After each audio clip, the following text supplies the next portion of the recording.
코로나로 창업을 미뤄오던 고급 음식점들이 지난해 줄지어 문을 열면서 소주값 상승을 이끌었다는 분석도 있습니다. 한 빅데이터 기업이 월별 소주값 추이를 분석했더니 코로나 방역 조치가 해제된 지난해 3월을 기점으로 인상폭이 가팔라졌습니다. 오마카세를 비롯한 약간 고급 음식점들이 2022년 3월경에 많이 나타났어요. 7,000원, 8,000원, 6,000원 이런 가격대의 소주를 팔기 시작하니까 따라 올리는 현상이 나타나기 때문에. 하지만 시민들은 이런 상황이 달갑지 않습니다. 인건비 빼고 또 다 올랐다는 얘기를 하는데 그거에 대해서 1,000원은 좀 저는 소비자 입장에서 굉장히 아쉽다고 생각합니다. 다른 술 마시거나 집에서 따로 먹거나. JTBC 송재입니다. 어떤 순간을 넘어서게 되면 답보다 질문이 더 중요한 걸 깨달을 때가 있습니다. 대부분은 어떤 문제의 답에 집중하지만 실제로는 질문의 우선순위가 현상을 이끌어가는 것이죠. 소비 트렌드도 마찬가지인데요. MZ세대 비대면, ESG, 경험소비, 극단적인 양극화 같은 사회현상 키워드를 비롯해서 오마카세, 도너츠, 외국식, 셀프 스튜디오의 유행, 가스비 전기세에 이어 소주값 인상과 같은 구체적인 문제들도 사실은 그 키워드 자체가 아니라 이 키워드는 과연 어떤 질문에 대한 답인지 그 물음을 생각할 필요가 있습니다. 그 물음이라는 건 대부분 8가지 중 하나인데요. 누가 누구에게 언제 어디서 무엇을 얼마에 어떻게 왜 라는 질문입니다. 공급자와 소비자, 시간과 장소, 품목과 가격, 소비 방식과 목적에 대한 질문이죠. 생뚱맞게 무슨 소리를 하는 것인지 감이 안 올 수 있으니 구체적으로 얘기해 보겠습니다. 코로나19로 인해 우리의 소비 활동에서 가장 크게 변한 한 가지 키워드만 뽑으라면 어떤 게 떠오르시나요? 아마 비대면일 겁니다. 온라인이나 배달 배송, 무인과 같은 의미가 비슷한 키워드로 생각할 수도 있고요. 그런데 이 말들이 위에 나온 어떤 질문에 대한 답인지 생각해 볼 필요가 있습니다. 코로나로 인해 공급자가 바뀐 걸까요? 소비자가 바뀐 걸까요? 아니면 물건이 바뀌거나 가격이 바뀌었나요? 이렇게 질문하다 보면 금방 답이 나옵니다. 코로나로 인해 가장 크게 변한 건 소비하는 방식이었다는 걸 말입니다.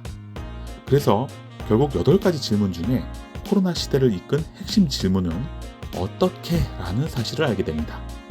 비대면이 중요한 게 아니라 소비 방식의 변화에 핵심이 있었다는 겁니다. 이렇게 소비하는 방식이 변하면 공급자와 소비자는 물론 품목과 가격, 시간과 장소까지 순차적으로 변하게 됩니다. 한 분야에서 변화가 시작되면 나머지 변수들도 움직인다는 뜻이죠. 그럼 포스트 코로나 시대를 이끌고 있는 핵심 질문은 어떤 걸까요? 저는 단연코 얼마에? 라고 생각합니다. 전 세계적으로 코로나가 너무 강한 영향을 미쳤고 그 전부터 온라인 전환이 가장 큰 변화였기 때문에 어떻게? 라는 질문이 강세를 보였지만 아마 코로나가 없었다면 얼마에? 라는 질문이 더 빨리 다가왔을 수도 있다고 생각합니다. 그래서 코로나가 한창이던 21년에도 트렌드가 무엇인지 얘기해달라고 하면 곧 가격이 요동치면서 변화가 일어날 것이라고 이야기했었고요. 올해는 물가 인상이 뜨거운 감자인데 이미 수년 전 코로나 이전부터 전조가 있었다는 말입니다. 그러면 가격이 요동치는 원인이 무엇인지 얘기해야 하는데요. 요즘 나오는 얘기들을 보면 전쟁이나 유가 변동으로 인한 원자재값 상승, 인건비 상승 등을 이유로 공급자가 가격을 올리기 때문으로 규정합니다. 그래서 이번 소주값 인상 뉴스에서도 소주 한 병 6,000원은 너무 과하니 하이트 진로나 롯데주류 같은 주류 제조사의 출고가를 인상하지 못하도록 잡겠다는 내용이 담겼습니다. 그런데 뉴스 보신 분들 혹시 주류회사 담당자들의 인터뷰에서 이런 느낌 못 받으셨나요? 우리는 가격 인상한다고 한 적도 없고 가만히 있었는데 갑자기 왜 우리한테 이러는 거야? 실제로 소주 출고가는 지난 10년간 200원도 채 오르지 않았다고 지난 분석 영상에서도 얘기했습니다. 음식점 소주값이 오르는 건 제조사들이 가격을 올리기 때문은 아니라는 말입니다. 하나의 핑계가 될 수는 있겠지만 진짜 원인은 아닐 겁니다. 출고가는 80원 오르는데 음식점에서는 1,000원, 2,000원 올리는 게 아무래도 이상하니까요. 그리고 이렇게 특정 분야에서 제조사들이 가격을 올리는 것을 가지고 트렌드라고 얘기하지는 않습니다. 저는 가격이 오르는 원인이 소비자에게 있다고 봅니다. 포스트 코로나 시대에 바뀔 가장 중요한 소비 키워드를 가격이라고 잡는 것도 소비자 때문입니다. 플렉스라는 말 들어보셨나요? 규범 표기는 아니지만 돈을 쓰며 자기를 과시할 때 쓰는 말입니다. 예전에는 사치라거나 낭비한다고 말했었는데 어느 순간부터 플렉스 한다고 말합니다. 그 이면에는 자기가 돈 벌어서 쓰고 싶은 대로 쓰겠다는데 뭐가 문제냐는 식의 인식이 깔려 있습니다. 그러면서 동시에 부러워하는 마음도 작용하고 있죠. 과시욕이 하나의 일반적인 현상으로 자리 잡은 겁니다. 겸손이 미덕이던 시대는 진즉에 지나갔고 과시를 해야 인정받는 시대가 된 겁니다. 그러니 가격은 자연스럽게 비싸집니다. 과시하기 위해서는 비싼 걸 사고 비싼 걸 먹고 좋은 데서 지내야 하니까 비쌀수록 수요가 있는 거죠. 비쌀수록 수요가 있다는데 어떤 공급자가 싼 가격을 고수하겠습니까? 작년 한 해 명품 브랜드 샤넬에서는 같은 라인의 제품 가격을 4번이나 인상했는데요. 그때마다 손님이 뚝뚝 떨어져 나갔을까요? 아니요. 오히려 가격을 올릴 때마다 오픈런이라고 하는 문 열자마자 품절되는 사태가 계속 일어났습니다. 명품이야 원래 비쌀수록 인기 있는 거니까 소주값이 오르는 것과는 연관이 없을까요? 그럼 햄버거 하나에 3, 4만 원씩 하는 고든 램지 버거는 어떻게 탄생했으며 블루보틀은 아메리카노 한 잔에 5,200원씩 받아도 왜 줄을 서서 먹는 걸까요? 명품이 비쌀수록 인기가 있는 것은 이해가 되는데 왜 모든 분야에서 자꾸 명품이 생기는 걸까요? 4인 기준으로 100만 원이 넘는 소고기 오마카세는 항상 3개월 예약이 꽉 차 있다고 합니다. 그런데 이런 가게에서 소주를 시키면 4,000원을 받을까요? 아마 8, 9,000원 아니면 그 이상도 받을 겁니다. 고객은 100만 원을 내고 고기를 먹는데 소주값이 8, 9,000원 한다고 해서 비싸다는 생각을 안 하겠죠. 정확히 말하면 비싸다는 생각은 할 수도 있지만 비싼 돈 내고 기분 내러 간 거니까 술값이 비싸도 용인되는 겁니다. 이런 곳은 식구 된장찌개나 냉면도 2만 원씩 하니까요. 소주만 비싼 게 아니라 전체 메뉴가 다 비쌉니다. 그런데 이런 가게가 21년까지만 해도 100개 중에 4개 정도였거든요. 그런데 22년에 10개까지 늘어납니다. 소주를 한 병에 6,000원 이상 받는 가게가 집계된 10만 개 일반 음식업 중에 4%였는데 22년에 10.4%까지 늘어났거든요. 이미 6%포인트 이상 늘어난 것만으로도 평균 소주값이 급격하게 오르는데 영향을 미쳤을 겁니다. 그런데 여기서 또 끝이 아닙니다. 혹시 자벌레가 어떻게 이동하는지 본 적 있으신가요?